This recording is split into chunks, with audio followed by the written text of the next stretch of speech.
Good day everyone, I am Quinica Joyce de la Cruz, BPE 3A. So for today's video, we will talk about media literacy and digital literacy.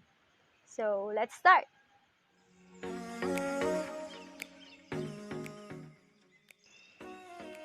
When we say media literacy, it is the ability to identify different types of media and the messages they are sending. When we say media, it encompasses print media such as newspaper, magazines, poster, radio broadcast, etc. Media literacy is not about protecting us from unwanted messages, but to help us to be competent, critical, and literate in all media forms so we can control the interpretations of what we see, hear, rather than letting the interpretations control us.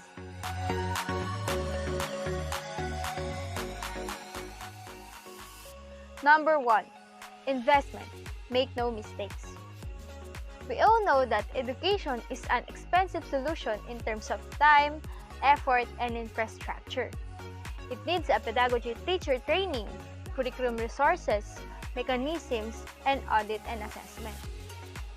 To achieve this, the school government need to manage and devote the entire ministry. Number 2. Reaching adults not in education or training is an even larger challenge as of now.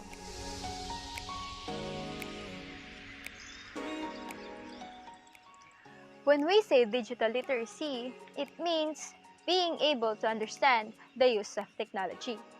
It relates the ability to find, use, create informations online in a beneficial and useful way. Digital literacy is not just checking our social media accounts such as Facebook, Snapchat, Instagram, but to help us a deeper understanding of the technology that surrounds us.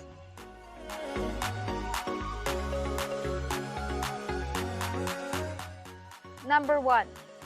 Exacerbating inequalities. We like to think education as a democratizing mechanism because everyone has the right to school and training. But research consistently shows that education affects life outcomes differentially, advantaging the already advantaged and failing sufficient to benefit the less advantaged, especially to those so-called hard to reach. So, what is the proportion of media literacy resources are provided equivalently to all, and what proportions are targeted at those most need to them? Next is postponing the positive. The rapid pace of socio-technological innovations means everyone is scrambling to keep up and just batting with the new harms popping up unexpectedly is extremely demanding. The third one is legibility. As I observe, we cannot teach what is unlearned, and people cannot learn to the literate in what is eligible. We cannot teach people data literacy without transparency or what to trust without authoritative markers of authenticity and expertise. So people's media literacy depends on how the digital environment has been designed and regulated.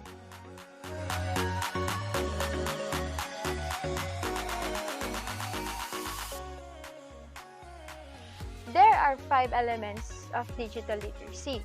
It includes photo-visual literacy, reproduction literacy, information literacy, branching literacy, and the last one is socio-emotional literacy. Socio-emotional literacy, it involves the developing of competency with friendship skills, emotional recognitions, problem solving, and social and anger coping skills.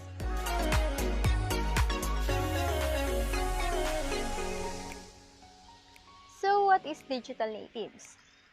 Digital natives is an individual who was born after the widespread adoptions of digital technology. The term digital natives doesn't refer to a particular generation.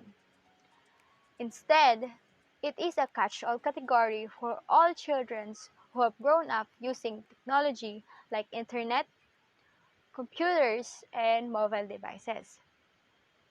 This exposure to technology in the early years is believed to give digital natives a greater familiarity and understanding of technology than people who were born before it was widespread.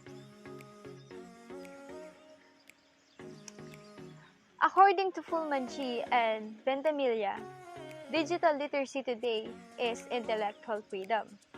This means that students have freedom to learn using tools and methods that works best with their learning styles. And that's all for today.